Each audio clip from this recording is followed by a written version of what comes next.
Hello everybody, I am Conquering History Games, and welcome to a new campaign on the channel.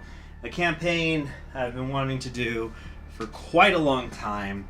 Today we're going to be playing some Hearts of Iron 4, The New Order, where I'll be playing as the nation of Tomsk, also known as the Central Siberian Republic.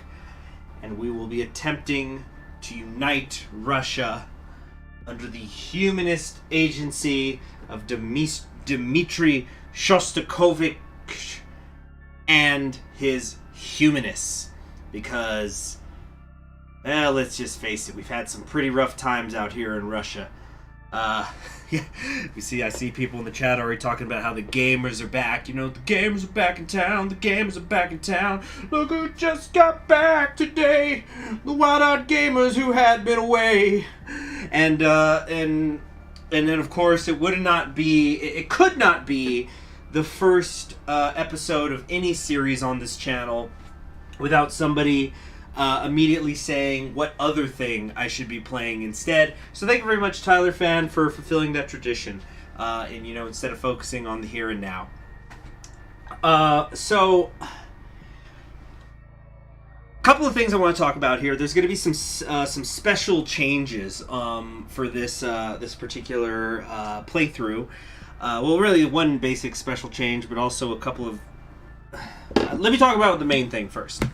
So the main thing is, and you'll find it linked in the description below, is I have actually demonetized this video preemptively before YouTube can get on me about anything, because we're going to be listening to some music that I suspect is copyrighted, even though even regardless of the age of the music, oftentimes the performances by orchestras themselves are copyrighted. So the idea behind this campaign, because we're going to be playing as Dmitry Shostakovich, who, for those of you who do not know, is a 20th century Russian composer, who, it's a little bit sad actually, he's kind of more well known for his relationship with Stalin and the Communist Party than for his actual music, it seems. But I'm gonna try to change that. I'm gonna try to talk about Shostakovich a fair amount over the course of this, and what we're gonna be doing is playing exclusively Shostakovich's music over the course of this campaign. So of course we're not hearing it right now because it's the menu music, but as soon as we are in the actual game, I'm going to turn that music off. I'm going to pull up his symphonies. Now, linked in the description, you will find by playlist. I've only got the first 10 symphonies in there right now, but I'm gonna put more in there. Don't worry about it. And we'll just have those on. I'll talk about which one's playing at any given time. Maybe sometimes I'll pause or rewind a piece of music to talk about it a little bit. I am not a classically trained musician. I never got any formal training as a composer or anything, but I think I know enough that we can, or at least I know enough at least to say, guys, listen to this part. You're gonna love it, and just kind of step back and let it play. But I'm also going to talk a little bit about Shostakovich's life, particularly around the siege of Leningrad. I've actually got 3 books about Shostakovich, including his memoirs, although there's issues with his memoirs, which I'll talk about whenever I decide to read from them.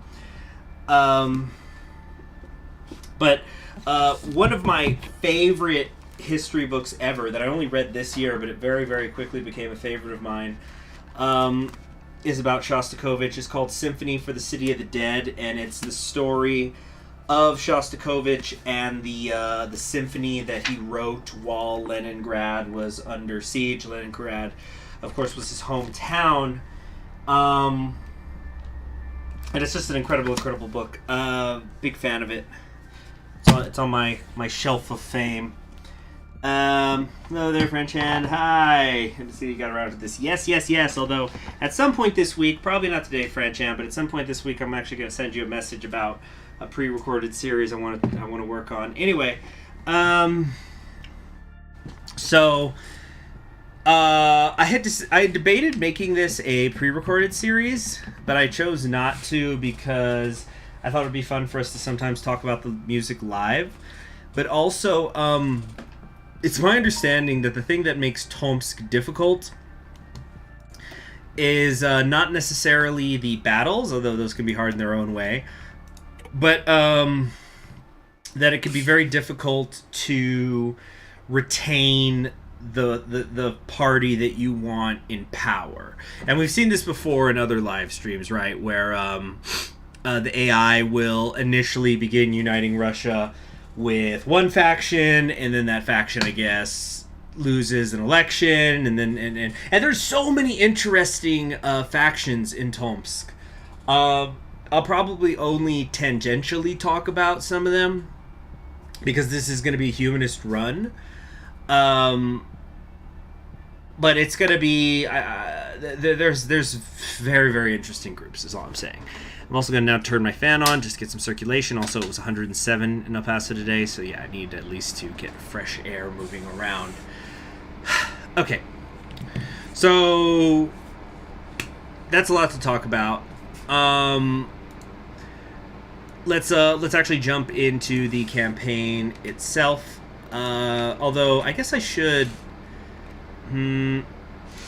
actually give like a quick, brief explanation of who Dmitry Shostakovich is, and then we'll go into details here. Let me, give me a second. Let's see. Let me pull up the picture that is the thumbnail. Give me a minute here.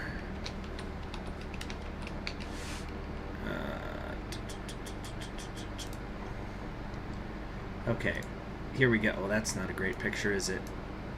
Oh, god damn it. Alright, let me try to find a different picture. Hold on, we're having some technical problems. Okay. Come on.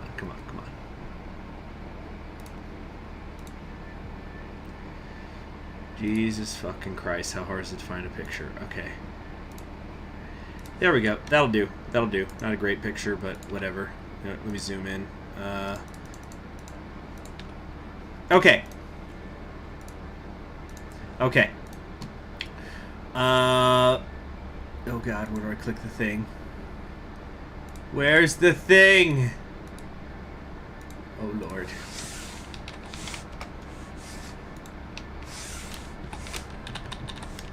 Okay. Here we go. So this is the man who's this campaign series is going to be based around. Dmitry Shostakovich, born, which by the way, because I am not a very strong talker at times, I sometimes slur my words at times, and my syllables, I should say more specifically. I am a Texan trying to pronounce Russian names, even though his name is pronounced Shostakovich, that's my understanding is the correct way to say it is Shostakovich. I might sometimes accidentally say Kovic, or Shasta Kovic. I might get a syllable or two wrong. Anyway, so he was born September 25th, 1906. Died August 9th, 1975, which is great because that means he outlived Stalin and he hated him. So he was a Russian composer, or I guess I should really say he was a Soviet composer by the time he was old enough to be making music. He's definitely one of the most important 20th century composers. I don't think I would be out of line saying that. I'm not going to start ranking them all here. I don't want, you don't have to start going, Stravinsky was better, fuck you! Like, I'm just saying, he's in that echelon. And he became famous for a number of reasons, for his music, a lot of very popular music, actually. And that's kind of what defines a lot of Shostakovich's musical side of his career. Of course, there's the political side of his career and like his relationship with the Soviet Union's government, particularly Stalin. But he had a lot of very successful pop music. But he also had this really, I'd almost say, abrasive at times style of music that he would play also, so he could be very alienating to people. Those lapels are fucking wide. And anyway, he had a pretty big body of work. So let's see, he died in his 60s, but he did 15 symphonies, had a lot of concerti, a lot of string quartets, piano quartets, did a lot of preludes, did lots of film music, including a particularly famous waltz, which we'll talk about at some point. And yeah, I was going to get to that Tyler fan as well, but he was friends with other composers that became relatively famous in their time, although of course he kind of stood above them all. Yes, he was also a friend of Mikhail Tukhachevsky until Tukhachevsky, died. But he's very, that's what we basically need to know for right now. Famous Soviet composer, pretty damn decent body of work. Some of his music was popular, some of it not so much. Some of it was popular, and some of it was later denounced, which we were going to talk about over the course of this campaign, because he was denounced twice in his lifetime. Actually, was it 3 times? No, it was 2 times. Yeah, he was twice formally denounced, and that's the whole thing. Was a composer through World War II. And of course, clearly he decided to design his personal fashion look on Harry Potter. Anyway, so that's it for now. Let's actually get into the game and play a little bit, and then when he pops up in our story again, maybe I'll talk about him more. Because I also don't want to say stuff that the game ends up saying. I don't want to say, oh, Shostakovich is famous because of this, and then it turns out that already happened. But I'm definitely going to be talking about things that were happening in his past and elaborated them as we go. Anyway, let's get back to the video game, shall we? So we can get rid of this music we're listening to and instead listen to some freaking Shasti. It's funny, it's kind of interesting to me that some of you guys think he's really cute. Some of you think he's cute, some of you are handsome, and some of you think he's looks like Harry Potter, but that's from what I've seen is there's this kind of a mixed reaction how people looked at him, because there's some people who thought he was very handsome, he was very well put together, and other people thought he just looked like a bird. Bird face. Anyway, let's get to it. So here we are. As the USSR burned around them, a collection of idealist scholars, artists, I cannot read this with the coloration. Let's just go in. It's just the... Alright, so here it is. Tomsk. Alright.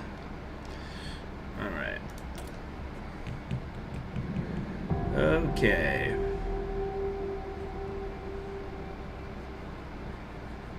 Alright. Mm-hmm. Come on.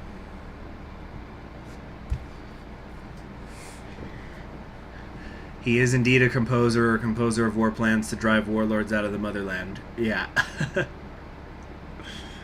Come on now.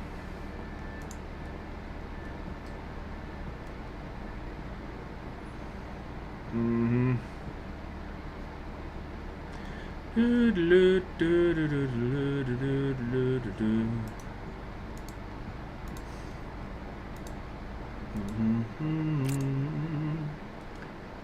Come on, let's go. It's like the game doesn't want me to turn off its music. Okay, here we go.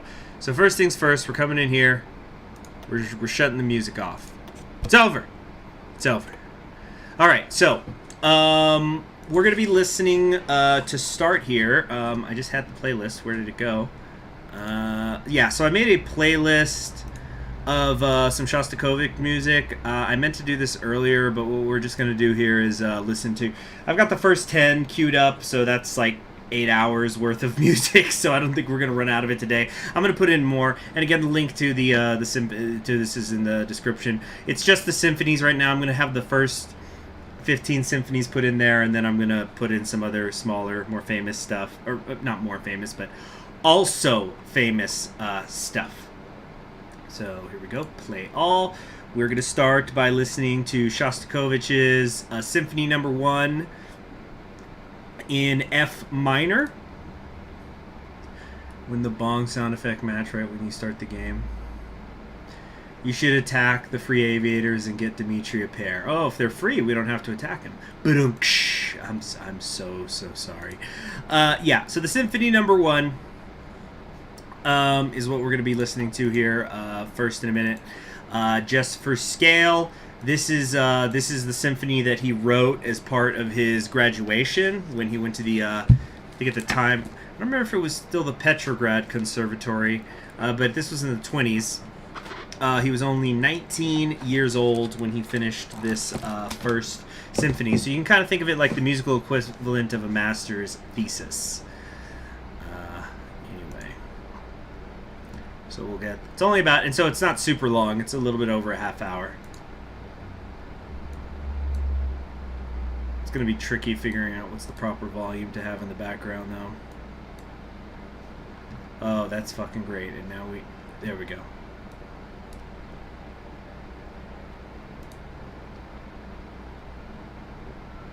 There we go. Thank you very much, Fran Chan. Okay. So, anyway. Fall of the Central Siberian Republic. The fall of the Soviet Union... Let me know if you want me to turn the music up or down, by the way. The fall of the Soviet Union brought untold hardships on the people of Russia. Yet in this darkest of hours, the embers of hope could not be crushed by German militarism. In Central Siberia, so recently developed by Bukharin's industrial ambitions... I'm going to turn it up a little. A newly democratic Russian state was born. The Central Siberian Republic, led by the poet-president Boris Pasternak. The new nation set out to build itself up as the basis of a new Russian democracy, heir to the one killed in 1918 by Lenin and his Bolsheviks. Because remember, there was 2 revolutions in 1917. There was the February Revolution, and then there was the October Revolution. So I guess these people are saying that they are the heirs to the first revolution, the February one. The dream rapidly turned into a nightmare. Landlocked and unable to trade with the rest of the world, the Central Siberian economy struggled to adjust. Separatist sentiment in Barnaul, breadbasket of the Republic, brought instability and food riots throughout the nation. Sensing weakness, Genrikh Yagoda's Far Eastern Soviet Socialist Republic launched an invasion of the Central Siberian Republic, no doubt lured by the industrial wealth left over from Bukharin's Central Siberian plan. So that would be them right here, Irkutsk. The war was the spark that set off a chain reaction of disasters. Regional military leaders in Novosibirsk seceded, citing the central government's inability to win the war and end the bloodshed. In the east, though, picking it up now, anarchist rebels seceded from the falling republic. An attempt to recapture the area by General Krylov led to further defeats after the betrayal of Colonel Andreev and the loss of Krasnoyarsk. Broken, Krylov retreated to Kemerovo, where, in a bout of insanity, the fallen general declared himself the reincarnation of long-dead King Rurik. So that's this guy. Throughout all this, the people in and around Tomsk maintained their loyalty to the central government.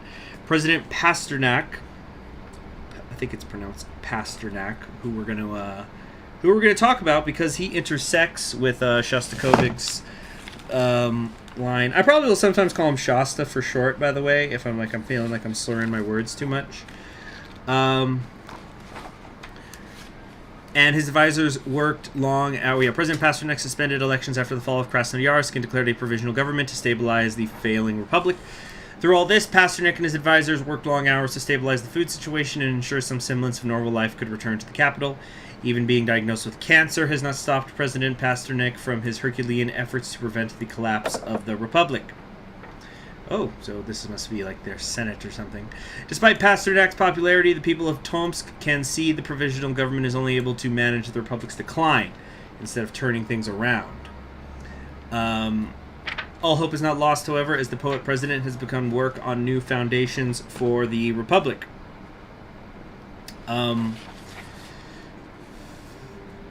Believing that distance from the people and failure to mobilize the masses into supporting the nation has doomed the old Central Siberian Republic.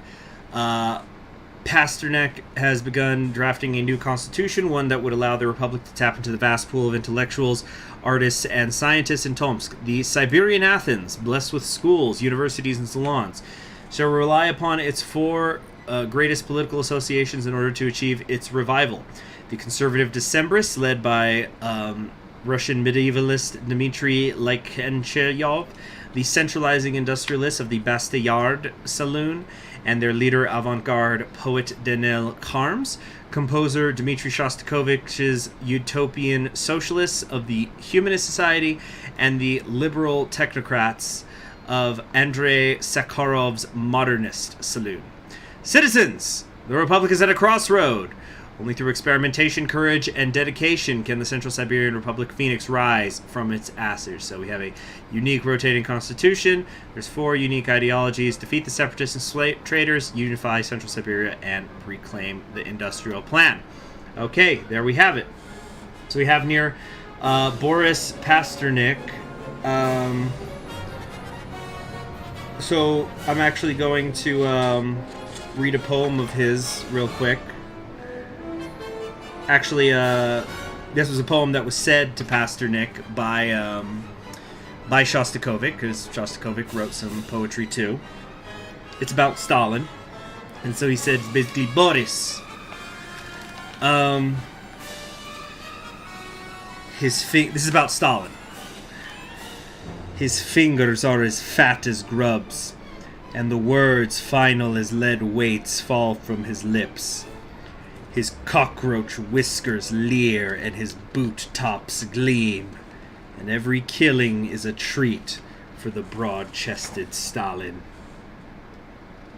At which point Pasternak told him, I didn't hear this. You didn't recite it to me.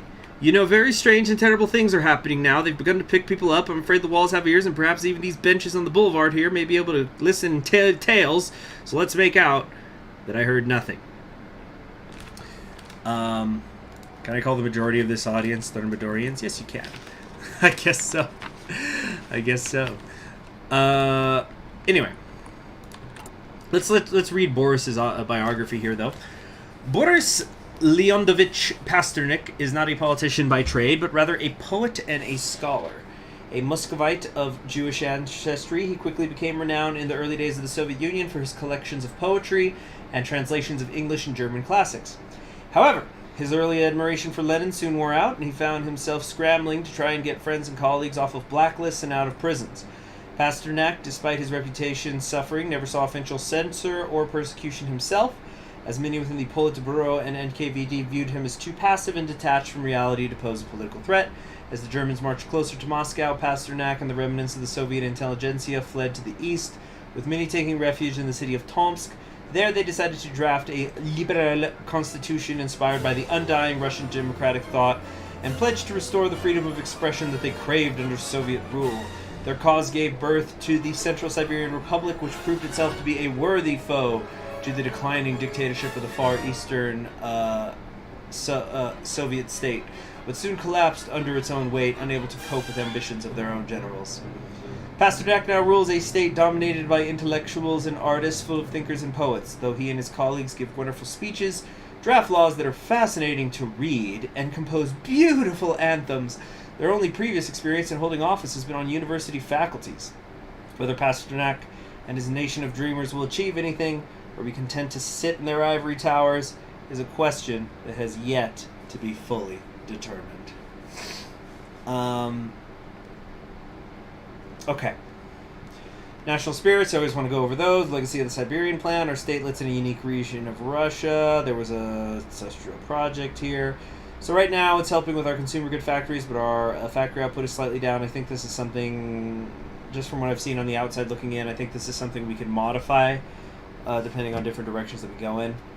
We have the formation of the salons. Tomsk's long tradition of academic research and artistic development has recently crystallized in a very unusual set of political organization, joining together socio-historical ideas and politico-economic theories with artistic ideals.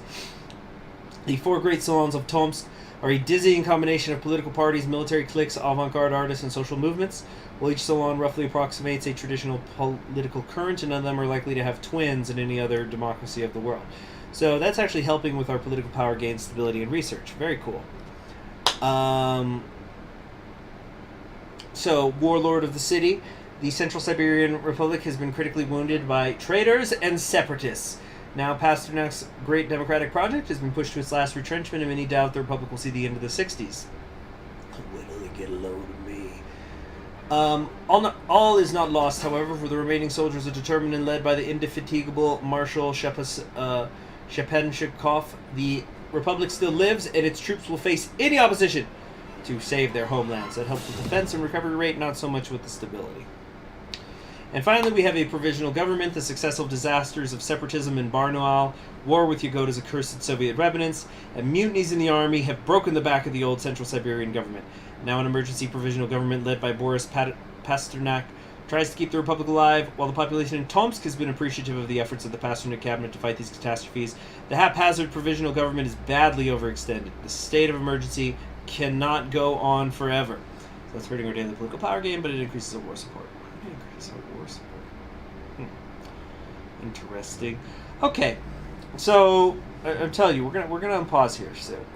So we have the Tomsk Doma GUI. So I guess this is what we have to manipulate in order to get the people in charge who we want in charge. White Duma, the modern Decembrist society, like it's yeah. So right now we are the Decembristi. We are the Decembrists, basically, who are in charge.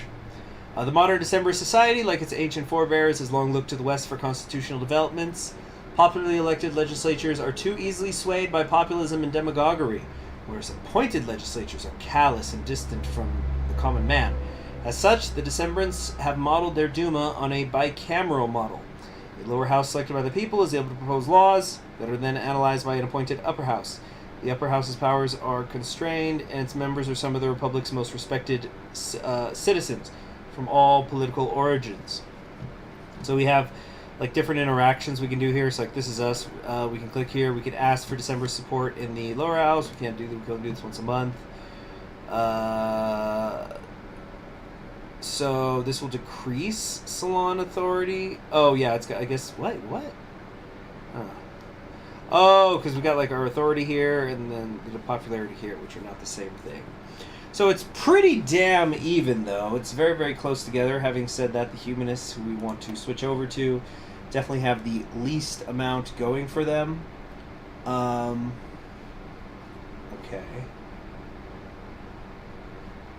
Interesting.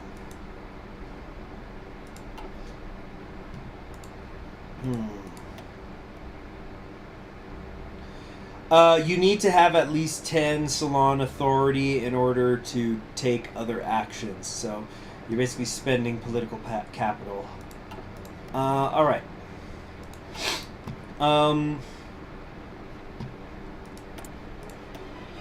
Let's figure out what it is we want to do here.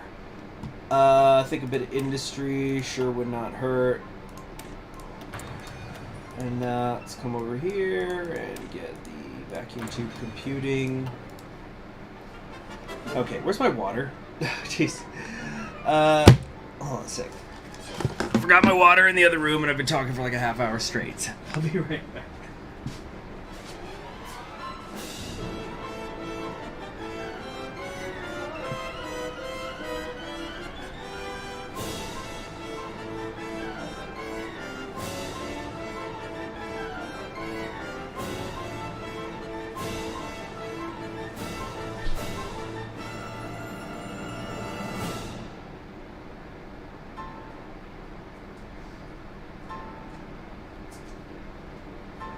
Okay, so let's play a video game now. I've been talking for a half hour. You know, just conquering history games things. Okay.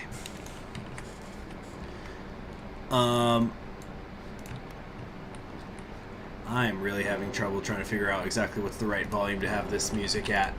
I already got 2 military factories. Wow, incredible, stellar, amazing.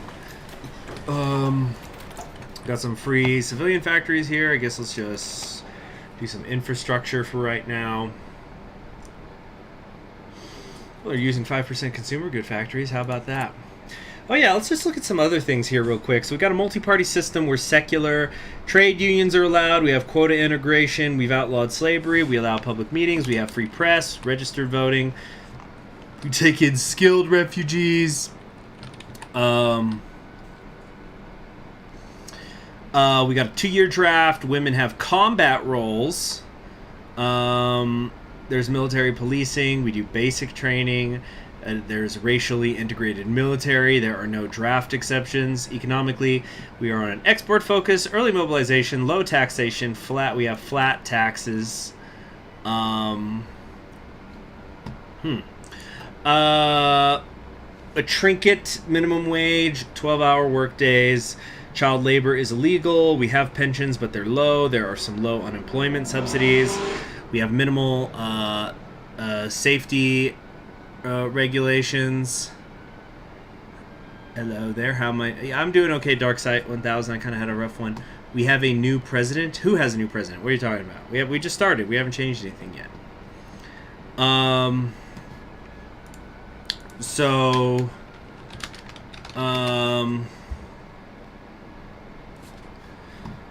So we got very few pollution regulations. We do public education. We do have incarceration. LGBTQ is outlawed. Okay. Women are allowed in the workplace. Minorities get equal rights. And for security, we just have regular police. We're not like tapping the wire and whatnot. Basic literacy, basic mechanization, outdated research facilities, poverty rates 50 to 80%, power tools, nascent industrial base. So, I've definitely seen worse starts. Surely I have. Oh, this is like the district maps here. Very interesting. So it shows like the popularity in these different areas. But of course, the other ones we don't have yet. So there's like Kemerov, Novosibirsk, and Krasnoyarsk.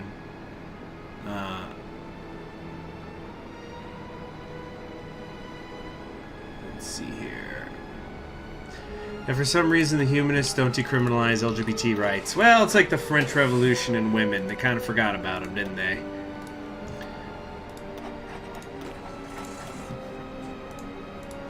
We're in the middle of the third movement of the Symphony 1, by the way.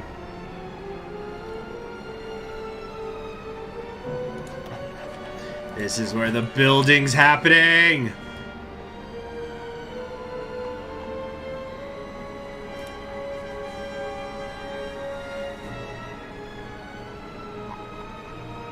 Oh, sorry, I got distracted by the symphony. Okay, a year away from Voland. Wanted a new society of intellectuals. We're a bastion of democratic tradition surrounded by tyrants. Sometimes coated in red paint, sometimes not. See, now he brings it down. He brings it down. Everyone knows the days of our leader are numbered. When that time comes, we must be ready to continue his legacy. Because, yeah, he's a bit old. A little bit old. And, cancer. Okay, so let's finally, unpause! 33 minutes in. Okay, darken the screen up a little bit. Ooh, I like that shade. That's good stuff. Alright, pause! We're on day 2, pause. Okay, the president walked the halls of the presidential palace. By the way, don't worry, we're going to get rating here soon. Oh, this must be the Siberian plan thing. I guess we'll look at that in a minute. For an old guy, he sure is handsome. I know, right? Can you believe he's in the 70s? It's probably because they're using an older picture of him. But anyway, the president walked the halls of the presidential palace alone at this late hour. None walked with him but his memories, echoes of a better time. Pale moonlight drifted through curtains of cloud in the sky, beaming through the hallway's grand windows. Once the Central Siberian Republic stood as one of the strongest successor states to the Soviet Union. Inheriting a wealth of industry from Bukharin's Siberian plan, the government in Tomsk set to work rebuilding a new Russia, one where the citizens would be free to prosper and free to give their opinion on governance. Yet the Russian anarchy would not spare Central Siberia. Landlocked and surrounded by hostile governments and warlords, the beginning of the Republic's end had come from secessionists in Novosibirsk. Then Yagoda's accursed Soviet Union remnants had launched its quixotic invasion. Both nations had been bled to death, its children weeping as war and famine came to once peaceful land. In central Siberia, various provincial governors rose against the fatally weakened central government. Rogue military officers had blamed the civilian government for their own failure to put out anarchists and secessionists. One by one, provinces seceded until only Tomsk remained. The cold tugged at Pasternak's energy almost as much as the damn disease did. The door to his office, wooden and regal, felt a little heavier every day. But the president was not about to throw in the towel yet. The CSR's old government had failed. Tomsk's current provisional government would not rule eternally. Pasternak felt he and his generation had gotten the Republic in this mess. The least they could do was their best to give the next generation the torch. In the sleeping city surrounding the presidential palace, workers and poets, soldiers and politicians, all of the Republic's remaining children slept. All the president had to do, alone in his office as usual, was entrust the future to them. So much work to do, so much little time. Pasternak chuckled. It wouldn't be long before he had all the sleep he needed, anyhow. To renew the generation from falling hands, which is a reference to another poem, but I don't remember which one right now.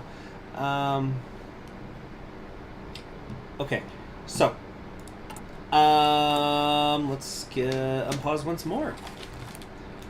Yep.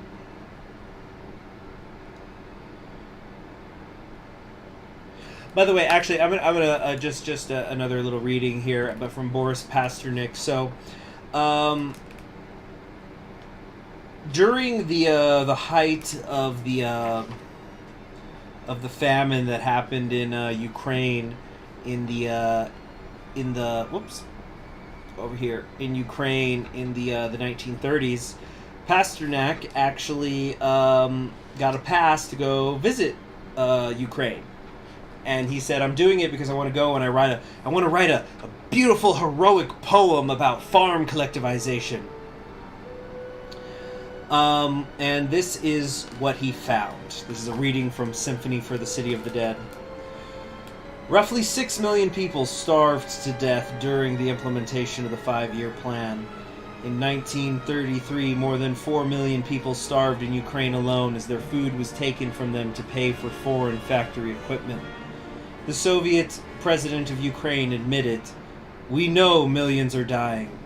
This is unfortunate, but the glorious future of the Soviet Union will justify it." End quote. Pasternak was appalled. "There are no words to describe what I saw there. It was such an inhumane, unimaginable misfortune, such a terrible calamity. The mind simply could not take it in." End quote. When the poet returned home from his sojourn, he found he could not sleep for a year afterward. Also, and then to kind of see you later, Gabriel. Also, to kind of lighten the mood in a dark humor kind of way. There's gonna be a lot of dark humor in this series. So there was another poet who wrote an anti-Soviet thing. He got arrested on May 13th, 1934, and was charged with the crime committing a terrorist act against the ruler. And then Mandelstam, the guy who just got arrested, said, Russia takes poetry more seriously than any nation in the world. There's no place where more people are killed for it. Anyway, so let's get to it. Funny, haha. Yeah, let's get to it out here. Moving forward. You know what? I think I'm actually not going to get into Shostakovich's memoirs today, or his testimony is what that's what it's actually called, because it was recited to somebody else.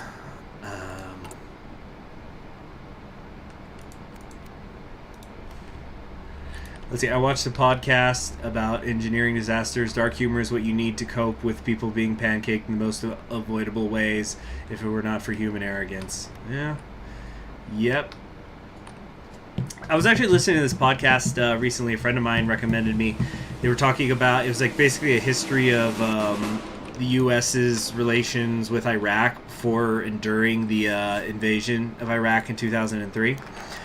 And there was a part, it's so niche, the humor, but it just made me laugh so hard because they're just talking about things that were going in Iraq, like, you know, the Iraq-Iran war and aftermath and stuff. He's like, okay, then meanwhile, let's come over to the United States. And it was these two guys, and they're going, so you're in the United States. Uh-huh.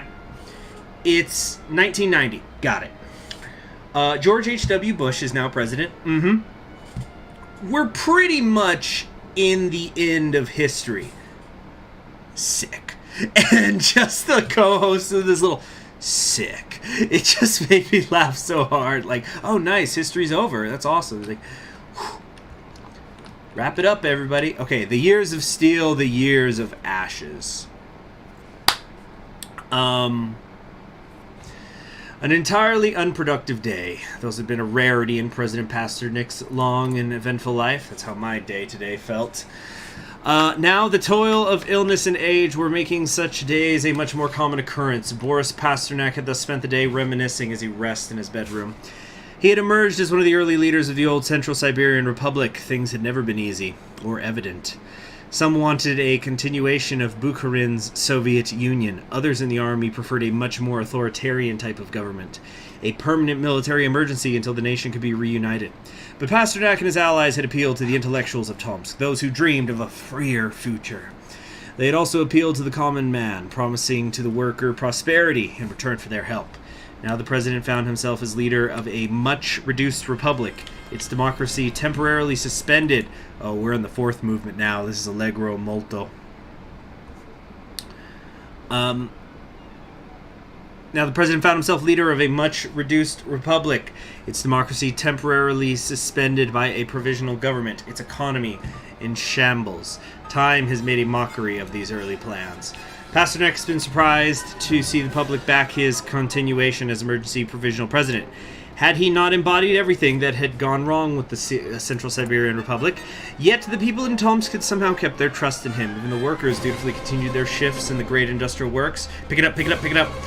After having backed the provisional government in a referendum, the food situation was not excellent, but it was at least stable. Perhaps none among the poor or elite wished to chance another leader in these most dangerous of times. General Shaposhinovkov had ensured the loyalty of the rump army to civilian institutions. So that's this guy, Shaposnikov.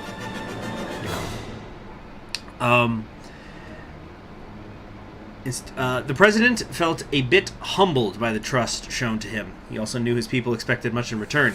This did not worry him unduly. His final projects would soon be presented to Tomsk leadership. Just as Pasternak had put his affairs in order before his passing, so too would the Republic's affairs be arranged. A reading of his political last wills was in order. Alright, in the provisional government. Yeah, the next step is elections. It's time to finally begin the process of disbanding this authority. So, quick question. Has anybody here actually played Tomsk before? Because I've said before, even though I know, I would say quite a bit about the people, you know, a lot of these characters and their ideologies, the Decembrists and the Bastillards and, you know, Pasternak, I talked about him a bit, and of course Shostakovich, but I've never actually played these guys, so am I just supposed to, should I just every month be trying to constantly increase the authority? Excuse me, not the authority, the, or yeah, you know, the let's see, hold on a second, increase popularity in random districts, you know, try to do pro-humanist campaigns, to attempt to swap over the government. Yeah, here's what we're gonna do. We're gonna let's go ahead and make a save file here. Okay, cool. You don't see the parts, so you don't know how long the French Kingdom series is gonna go. But we're gonna call this Shasta. I'll just go ahead and spell the whole thing. Shostakovich. We'll call that. I guess we'll call this Humanist Buvs Start. So okay, we'll try to every month increase the popularity. Let's get to that then. Although some of this stuff is going to be a little expensive. So to do a pro-humanist campaign, We need 25 political power. I'm also noticing that it is random. So that's that RNG I've heard about. Alright, the Petrov Salon. Morning Duma. As he did every morning, Anatoly Petrov prepared himself as he entered the kitchen. Having just turned 18, he had an announcement he wanted to make to his family, but he knew he would have to force an opportunity to do so, because breakfast in the Petrov household was no simple or quiet matter. As expected, his father and sister were already arguing. His father, who had worked in the Tomsk industrial yards all his life, had long aligned himself behind the bastards. This is when we're off to the races. Right there. And then brings it back down, brings it back down. That's a lot of, especially his first few symphonies, you get these bursts of energy that come out of Shostakovich. Then,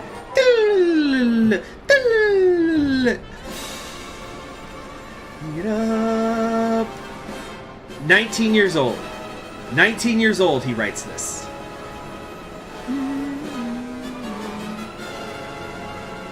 Oh, sorry, I'm getting caught up in it.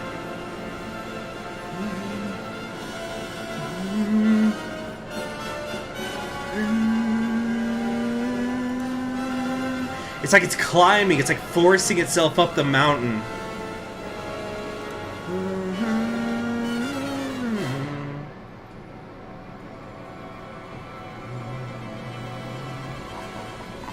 Okay. End of that section. So, back to the game. So as he expected, his father and sister were already arguing. His father, who had worked in the Tomsk industrial yards all his life, had long aligned himself beyond the Basta yards, while his sister, having just entered the University for Economic Studies, had embraced the modernists and their technocratic principles. Bitter arguments ensued over almost every issue. His mother subscribed to the conservative viewpoints of the Decembrists in the interests of stability and to try and keep the peace beside. As for Anatoly himself, he had found himself immediately entranced by the fundamentally constructive ideals of Shostakovich's humanist. It seemed only natural to him that the only way forward for a people and a nation was that of collective cooperation. Much was why his decision had in truth not been much of one at all. As his mother placed his food in front of him, he interrupted his father and sister and made his announcement. He had enlisted in the Republic's army and would be departing the next week for training. The normally lively atmosphere of a Petrov breakfast immediately fell silent, and Anatoly could see that while his father intrinsically understood the duty his son felt, his mother and sister could not. He prepared himself for a very long morning indeed. In the end, however, he knew he would not be deterred. President Pasternak was always talking about how one had to be willing to work, willing to risk, to stand up and make life better for all. Anatoly intended to do just that. A family as diverse as the Republic itself. Yep, one for each of them. It's like that Kaiserreich short film they did, where like the daughter was with the CSA, but the son wanted to work with Huey Long, and then the father was MacArthur, and then the mother was just kind of not saying anything.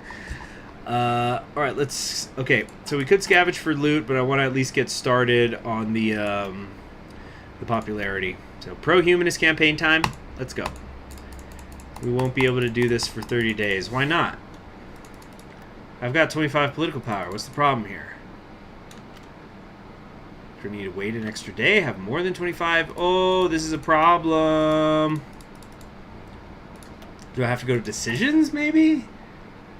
No, why wouldn't it be here? This is a problem. Son of a bitch. Okay, let me make a save again.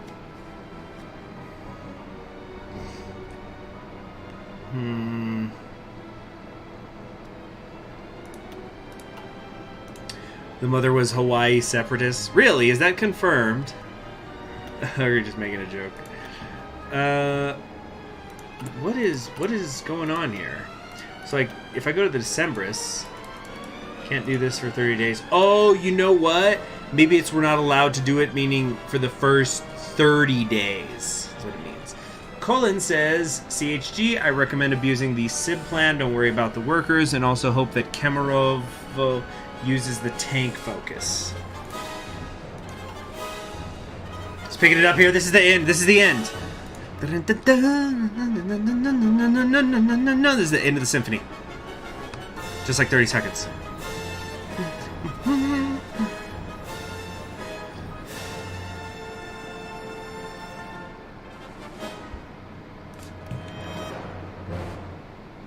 And that's it.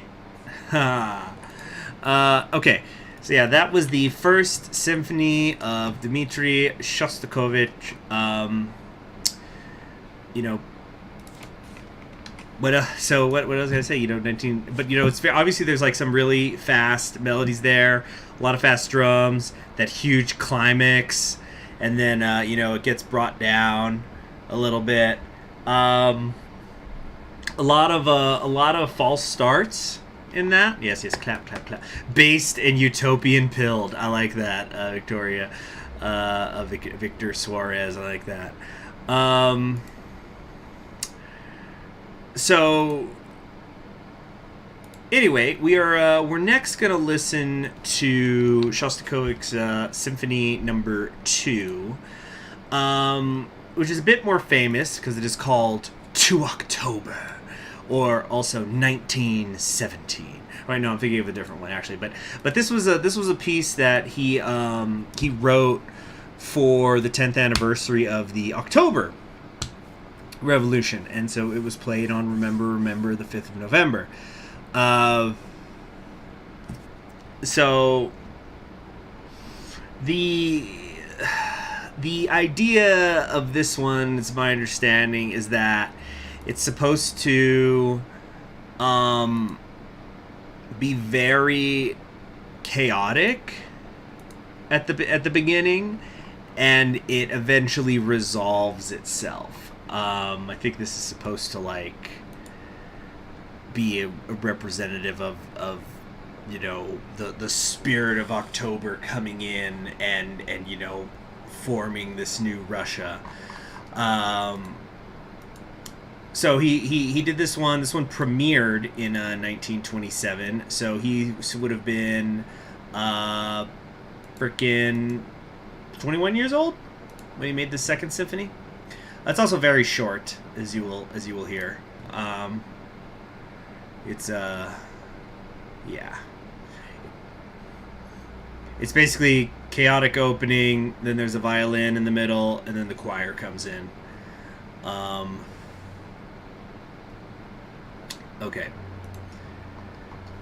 So yeah, we're for February, not October. Yeah. I'm just saying this is how he felt at the time. Because remember, all of these would have been written in the canon of this timeline. This is all before World War II happens.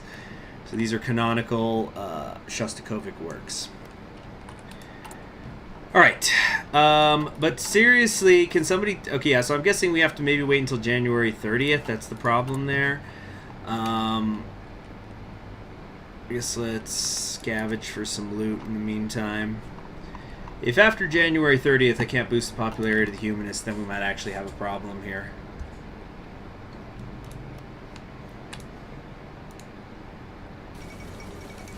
The Reich's last conquest and the rockets. Oh, here he is, the man himself. At least we got here.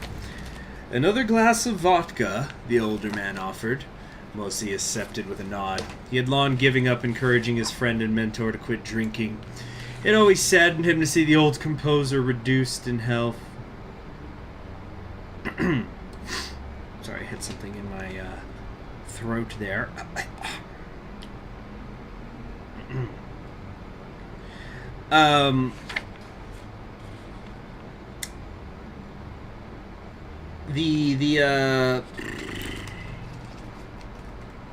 Sorry, I got something in my throat. Hold on.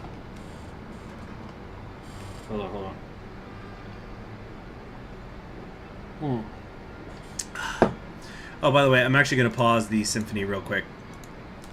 So, here's just a little bit of the things that people were saying about the second symphony. This is from the oh wait, no, that's about the first symphony. I'm trying to here we go. No, this is it. So this is about his second and third symphonies that it's talking about. So, after he graduated for the conservatory, by the way, that first symphony that he made was very, very quickly popular. It was literally played all over the world. Like, they played it in Vienna, they played it in Berlin, they played it in Chicago. And this was like his graduation piece. But anyway, this is what happens after he left the conservatory and he started to be exposed to different types of music, but kind of more importantly, different ways of thinking. So, after he graduated from the conservatory, Shostakovich waded into the ultramodernism of Leningrad. This is in the 1920s. Though he never went as far as some of the extremists, his music of the next several years had many of the same elements of the wider artistic revolution. A joy in angularity, a pleasure in surprising effects, an addiction to the grotesque, irony, sarcasm, and satire, an emphasis on bright color and flat, hard surfaces. His author friends and acquaintances were writing science fiction romps like mechanized folktales, clownish stories with no direction and no point, fables with no morals. They defied common sense. If music without words can have characters, then Shostakovich's characters are like those in the absurdist stories of his Leningrad writer friends, broad and bizarre and almost cartoonish at times, full of vivid eccentricities. Shostakovich's second and third symphonies in 1927 and 1929 respectively are built like the street corner spectacles of the futurists, complete with bellowing communist songs at the end. The second symphony was written for the 10th anniversary of the October Revolution. Its dedication read, "Proletarians of the world, unite." It uses all the musical vocabulary of ultramodernity to depict the masses laboring in darkness, rising out of that darkness into heroic combat. It supposedly even depicts the death of the boy Shostakovich saw slashed on Nevsky Prospect. That was some street fighting he saw when he was a boy. And then at the end, it bursts into triumphant song. A chorus enters and chants a rousing hymn from the workers, which translates to, "Nobody will ever deprive us of the victory over oppression and darkness. May the name of this victory be October. October is labor, joy, and song. October is happiness in the field and at the workbench. This is our slogan, the name of the new age. October, the Commune, and Lenin." Anyway. And as Mozart said, "Damn this shit bussin'." All right, so I'm actually going to start it over. It's only a 17-minute symphony, very short. All right. "Another glass of vodka," the older man offered. Nobody spared his time after all. Both friends toasted to their old homes in the West, to the streets of St. Petersburg, to the alleyways of Warsaw.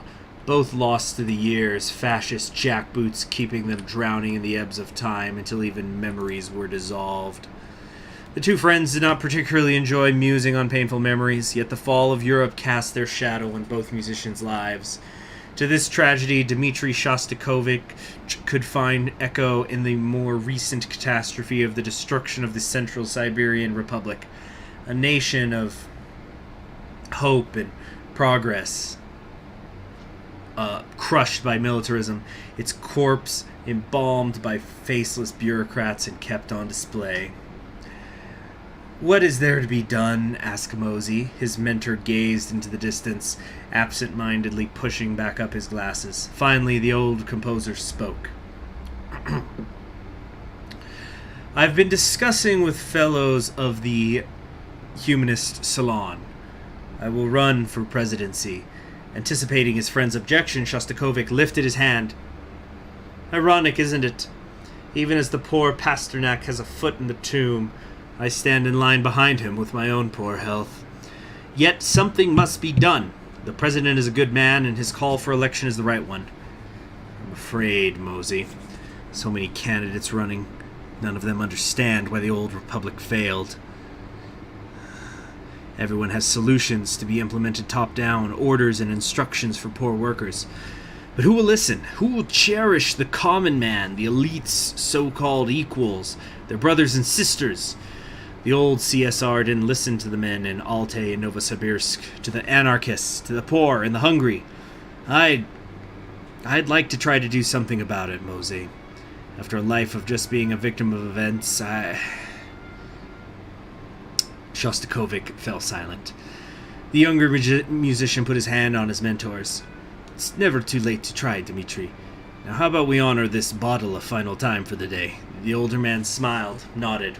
They drank to the future. For once.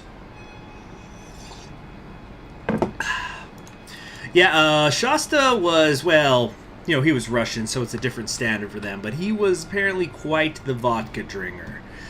Even at the heights of the siege of Leningrad, he found his way to get his hands on some bottles of vodka. But we'll talk about Leningrad later. We're going to kind of move in a chronological order when discussing his life, just like we're moving chronologically with his symphonies. Alright, our hearts must have the courage for the changing of the guard. All eyes turned to him when he entered the room. Concern, sorrow, pity, a mixture of emotions was evident in the assembled visages. The president was used to seeing the progress of his cancer on the faces of those he did not meet often. The men were from a range of backgrounds: industrialists, academics, bureaucrats of the provisional government. A few outsiders stood awkwardly next to General Shepashnikov. The trusty general had followed Pasternak's directives. The president nodded gratefully at his old friend. The general saluted, crispy. Pasternak began speaking. Gentlemen, my time is probably more limited than yours, even. A few awkward laughs. Dark humor! It's gonna be everywhere, baby. I've gathered you today to express my thoughts on the provisional government. I think none of us are particularly satisfied with its progress. A few nods of assent. What was supposed to be a temporary measure to trim the old apparatus of the CSR, recalibrate our economy, and tend to our diminished army, has now stretched into months, then years of sluggish progress. Political opposition has rightfully pointed out that without elections our legitimacy is ever dwindling. Pasternak sat at his chair and addressed his attention to the outsiders. Men of the salons, all, and not shy about partaging their thoughts on the provisional government. Good. I've invited these gentlemen from the so-called Decembrist, Bastillard, Humanist, and Modernist societies. Many good ideas have been discussed in the city salons over the past few months. I've followed the renewal of the capital's cultural and political scene with much interest, and I believe it is now time to end the provisional government. A murmur threatened to boil into a debate. Pasternak rose a hand to silence it. This will be done with good order, and a suitable new constitution will be implemented. Gentlemen, those secessionists and rebels have shown more daring than us and have seized the moment. I believe it is time to do some mobilizing of our own and tap into the great minds of the Republic to see it endure into the next generations. I would like to hear the assembled men in this room detail what remains to be done before new elections can be called. Let's begin with you, General Shepashnikov. From many voices, a consensus will soon emerge. So since we're just off topic in the chat, something I think I forgot to mention is if you would like to support my decision to play Shostakovich's music and demonetize the video so I would be allowed to, I encourage you to either sign up through my Patreon, which is in the description below, or donate via Super Chat. Anyway, the first draft. This will increase modernist, humanist, and Bastillard support. Alright. Whoop. The modern Overture, we've read that a million times. I don't need to read it again. There, Al-Miada. Whoop.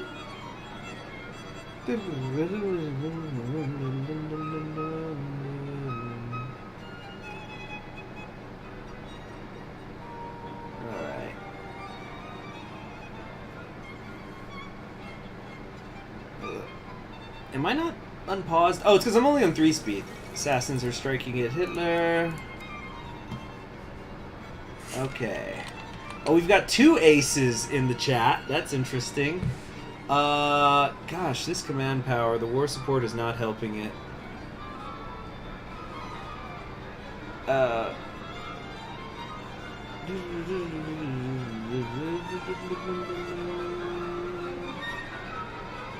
oh yeah, the violins. Like, this is virtually a solo violin section. Okay. A couple of things just happened here. Let's read this one first. Drafting the, drafting the political arena. Reams of paper were filling up every possible surface of the presidential office. Once in a while, the news secretaries came in to stabilize the tottering piles of paper. Law and history books were strewn about, opened at seemingly random pages. In the middle of it all was the president, busy at work. It was no easy feat to draft a constitution, even with the dozens of legal advisors who had been given their own section to work on. Harder still was what Pasternak had in mind, a living, breathing thing in which all would see the republic they envisaged. Pasternak's constitution would end the provisional government and begin a new era in the republic. An era of experimentation, an era of wild and crazy ideas. Pasternak's task was to avoid placing himself in the center stage. His duty was to build a theater where all sorts of players might enter and leave the republic's political sphere, bringing in their own ideas and vision of the future. People would add on to the Constitution and remove some things, yet in it would live a spirit, a spark of Pasternak's own dreams and failed ambitions. On and on the work went. Occasionally a lawyer came in to discuss. In the afternoon, a nurse administered the president his medicine for the day. Work progressed at a good pace. Every day, complication of recent ideas and changes were sent to advisors both within and without the provisional government. The president worked feverishly, a maddening maestro, directing a raucous orchestra into simple and enjoyable harmonics.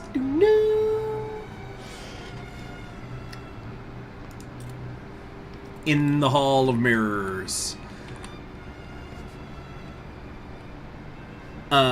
Nikolai entered his favorite bar after a long shift. Working at the foundry was hard work, grueling work. The pay, however, was quite good, all the better to provide for his family. The bar's usual layout was much changed that evening. Tables and chairs had been arranged in a wide circle around a makeshift podium of bar stools. On it stood a gaunt figure of a man, the skeletal individual, dressed in an English dandy, recited line after line of lewd poetry, a beer mug in one hand and a calabash pipe in the other. Let me pull up a calabash pipe for those of you who don't know what that is. You've seen one, but yeah, it's the Sherlock Holmes pipe. There we go.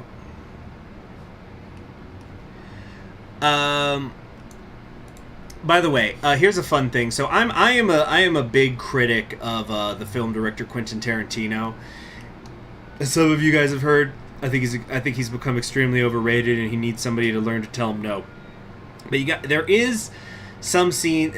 I kind of think he basically has not done anything good since the Kill Bill series. But I've actually, as the years go by, I'm getting won over by Inglourious Bastards.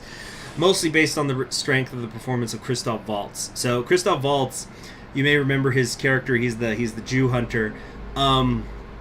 His character, when he's having that meeting with the French farmer who's hiding the Jews at the beginning of the film, he's let's see here. The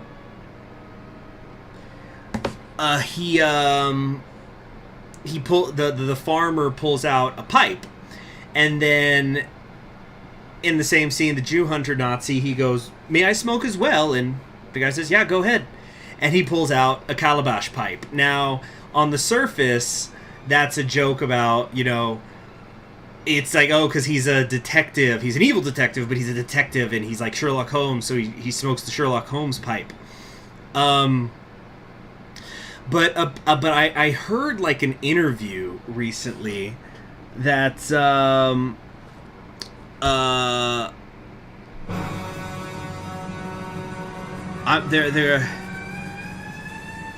hold on a sec.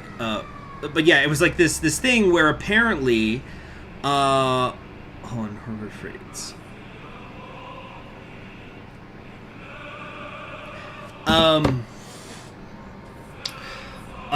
So sorry, I got distracted. This is the choir. This is the October choir.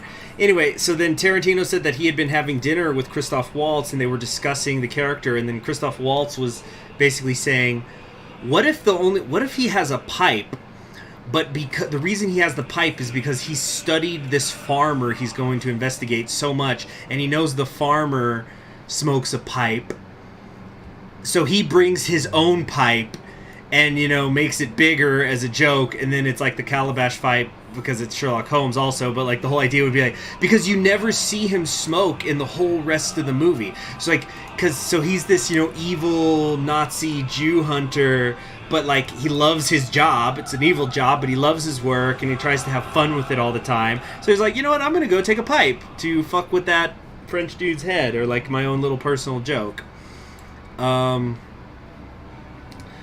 Let's see. Kirby says, D. Shaky just uploaded a video on Humanist Tomsk LOL.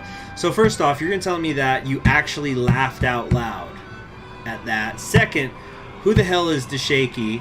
Also, so what? Is there a rule that I can't play a game because he's played it can't do a campaign because he's done it first? Anyway, I don't even know who that guy is, I don't think. Or do I? D. Shaky. D. Shaky. That sounds a little familiar. Fuck it, whatever. So, Nikolai entered his favorite bar after a long shift, better to provide for his family. The bar's usual layout was much changed that evening. Tables and chairs had been arranged in a wide circle around a makeshift podium of bar stools. On it stood a gaunt figure of a man, the skeletal individual, Calabash pipe in the other hand, the bar's habituals roared with laughter, hollered at the strange figure. When the poet ended his recitation, not resuscitation. Cheers and whistles crowded him out in the bar. A few of the men turned toward the door and noticed the confused Nikolai. Oi, Kola, look what we've got here, an actual presidential candidate. The emaciated poet turned to face the newcomer, bowed toward him, the makeshift bar stool podium shaking. Daniel Combs, author, poet, not so humble representative of the Trinity Group for Service and Industry, known to all as the Bastille Club, at your service. Nikolai, of course, knew of the author, most well known for his children's book, as well as his charity work to teach literacy. An eccentric man, nowadays a front for the elitist, anti-worker Bastillard society. Why bring politics here, poet? I thought you and the Bastillards had little wish to listen to the people. Carms nodded, climbing down from his podium to walk towards Nikolai. Of course! I'm an honest man. Why would I run on a campaign of lies? As president, I'd want a strong republic, able to smash those fuckers in Novosibirsk and provide work and prosperity for all of us. Of course, every party claims that, but every party but ours claims that they care about the workers, don't they? Only the Bastillards are honest in their indifference. A chorus of laughter. Ha ha ha ha! A beer made its way to Nikolai, who cheered with the strange politician. Perhaps the elections this year would provide entertainment, at least. A man of the people? Alright, what do we got here? Let's get this political... Or actually, wait. So let's do the save file. It's now been 30 days. I think we can start boosting popularity now. Let's find out. Alright. We're almost done. This is the end of the Second Symphony.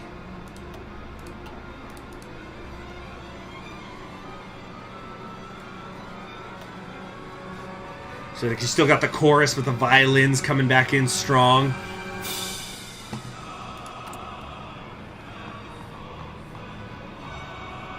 I'm gonna turn this up.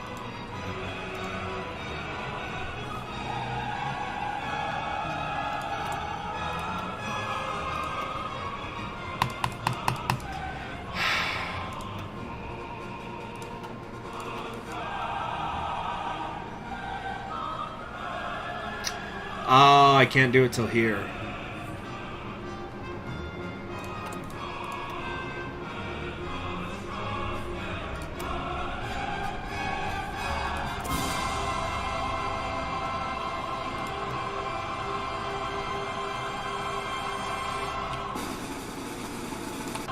Oh shit! Whoops! I accidentally rewound it. Let's go. We get to hear the peak and then that snap, those bullet drum snares.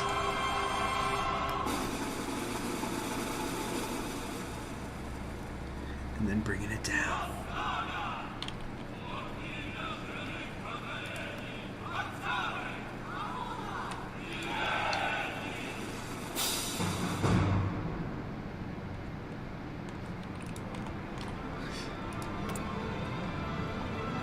Okay, what am I gonna do here?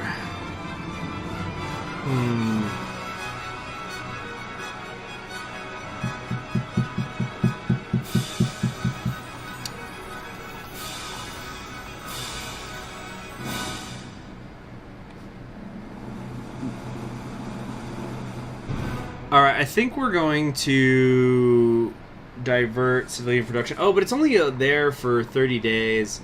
I don't know about this this plan. Okay.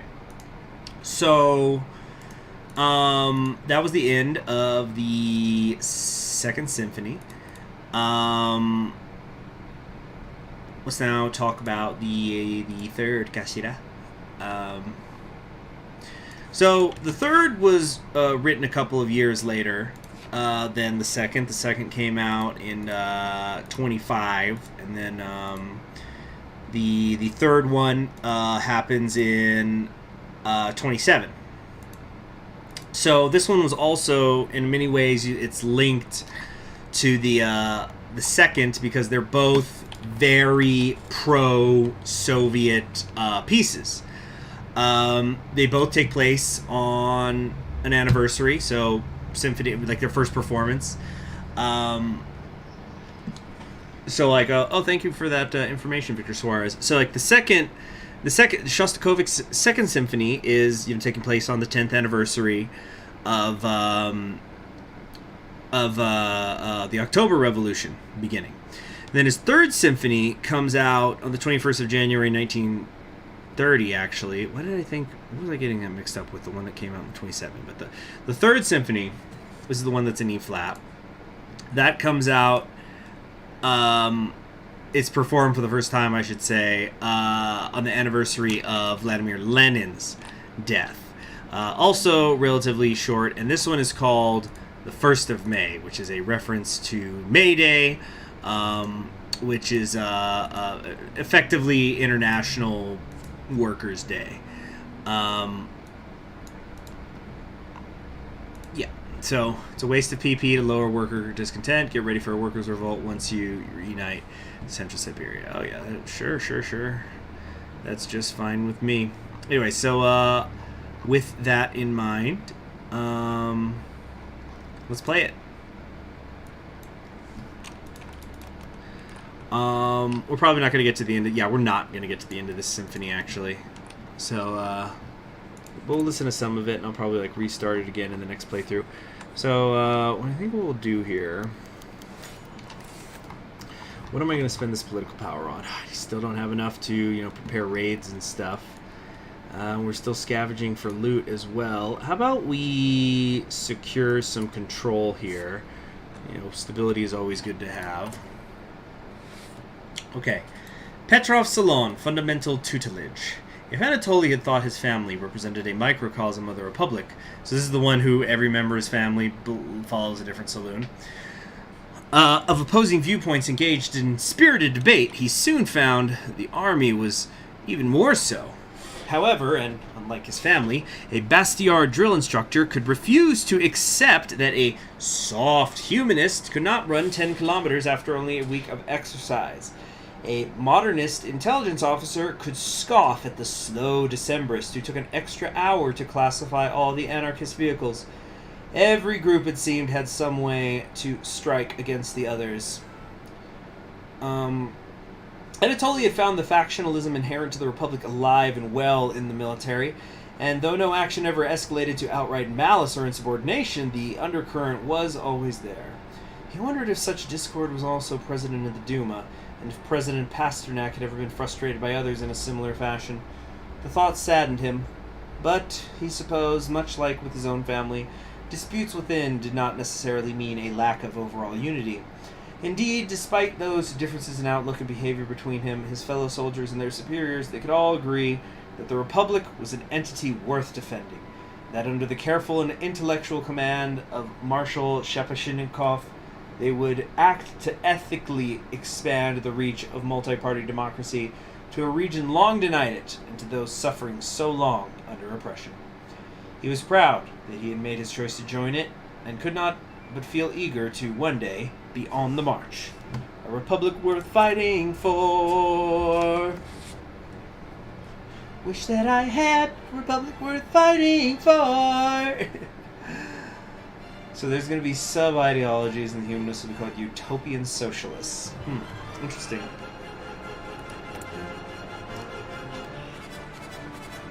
Implement worker concessions. No. I don't know. Increase worker discontent. I might divert civilian production later. Is it really just for the 30 days, though, or is it a permanent change?